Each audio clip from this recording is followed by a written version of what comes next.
आहे ती कटकट तुला कशाला हवी होती ती बघितली असती तुझ्या बापानं. परंतु कुलंबा आपण रिकाम्या हातानंच का घरी परतायचं? हो ते तर आहे, पण तू त्याच्याबरोबर भांडण करायला नको होते. म्हणे भांडण करायला नको होतं तर काय त्याला प्रेमालिंगण द्यायला होतं? तसं नव्हे रे, पण तसं नव्हे तर कसं? कार्य कोणते, ब्राह्मण किती योग्यतेचं आहे याचा जरा तरी विचार करायला हवा होता त्यांनी. अरे सगळे माणसं धर्मात असतात असं नव्हे, उगाच भांडून ती कमाई बुडवली. तुझं मात्र मला काहीच कळत नाही कुलंबा. अरे तूच तर म्हणाला होता की दक्षिणा थोडी देत असतील तर ती घेऊ नकोस म्हणून.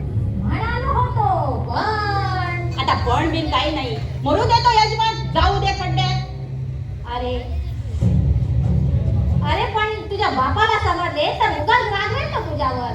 कदाचित रागाच्या भरात तुझ्या कानशिला तरी द्यायला मागे पुढे पाहणार नाही. का? माझं काही चुकलेलं नाही. असं तू म्हणतोस, पण तुझ्या बापाला कळायला हवं ना ते. चटपटी कुलंबा, का रे एवढंशे कसं काय आलं तुम्हाला? उशी त्याचं काय आहे माते? तू गप रे कुलंबा. माते, मी बोललो नवीन पुजारी, तेव्हा पूजा अर्चनात थोडा वेळ लागला. पूजा अर्चनात नव्हे, भांडणात भांडणात. भांडणात? कुणाचं भांडण? या कुलंबाला वेळ लागला आहे. अरे बाळांनो, असे भांडण जाऊ नका. चला पाहू, आधी हातपाय धुवून घ्या. मी तुमच्यासाठी काल दही पोहे केले. आता दही पोहे कुठे? कदाचित थप्पड पोहे खावे लागतील. थप्पड पोहे. हे आणखी कोणते पोहे? थप्पड पोहे? अहो, या पोरांच्या गमतीचे. त्यात आमच्यासारख्या वडीलधाऱ्या माणसांनी पडायचं नसतं हो. बरं बुवा, राहिलं. हा, तर चरपटी, यजमानांच्या घरची पूजा व्यवस्थित झाली ना? हो, पूजा व्यवस्थित झाली, परंतु दक्षिणा मात्र व्यवस्थित मिळाली नाही. म्हणजे थप्पड पोहे. कुलंबा, हा काय प्रकार आहे? प्रकार थोडा गंभीर म्हणावा लागेल. गंभीर? पिताश्री, या कुलंबाचं तुम्ही काही ऐकू नका. मी यजमानाची घरची पूजा यथायोग्य पद्धतीने करून घेतली. पुढे काय? त्या यजमानाने चांदीची 2 नाणी माझ्या हातावर दक्षिणा म्हणून ठेवली. मग पुढे काय झालं? होणार काय, व्हायचं तेच झालं. काय झालं? भांडण, दुसरं काय? भांडण? हो, मी याला सांगितलं दक्षिणा किती घ्यायची हा व्यवहार गुरुजींना ठरवू द्या. तरी याने माझं जरा सुद्धा ऐकलं नाही. आपलं काम काय, फक्त पूजा करायचं.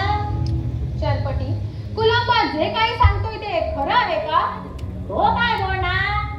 गुरुजी, मी याला किती समजावण्याचा प्रयत्न केला. त्या बिचाऱ्या यजमानाला हा नको नको ते अपशब्द बोलला. कुलंबा, चरपटी, अरे काय केलंस तू हे? उभ्या आयुष्यात मी कधी कुणाला अपशब्द दिला नाही. तू नाक कापलास माझं. ओह धनी, असं उगाच का रागायचं? यजमानाला कामाचा योग्य मुद्दा दिला नाही म्हणून चरपटी रागवला. हो ना चरपटी? हो. चुप! लाज नाही वाटत मान करून हो म्हणायला? निर्लज्ज कुठला? हो, पण लहान वयात ह्या अशा वयात काय होतं तर? ही चूक नव्हे, हे नुकसान आहे. नुकसान. नुकसान कुणाचं? तुझं नव्हे, तुझ्या बापाचं. या मूर्खपणामुळे हा यजमान मात्र हातचाल कायमचा निघून जाईल असंच दिसतंय. यजमान गेला तर कमाई बुडणार, मग खाणार काय? याची हाडे. असं काहीतरी अभद्र बोलू नका म्हणते मी. अभद्र बोलू नको तर काय? हा तुझा फुलटिपा आपल्यासाठी दारिद्र्याचा उष्ण माग घेऊन हजर झाला आहे.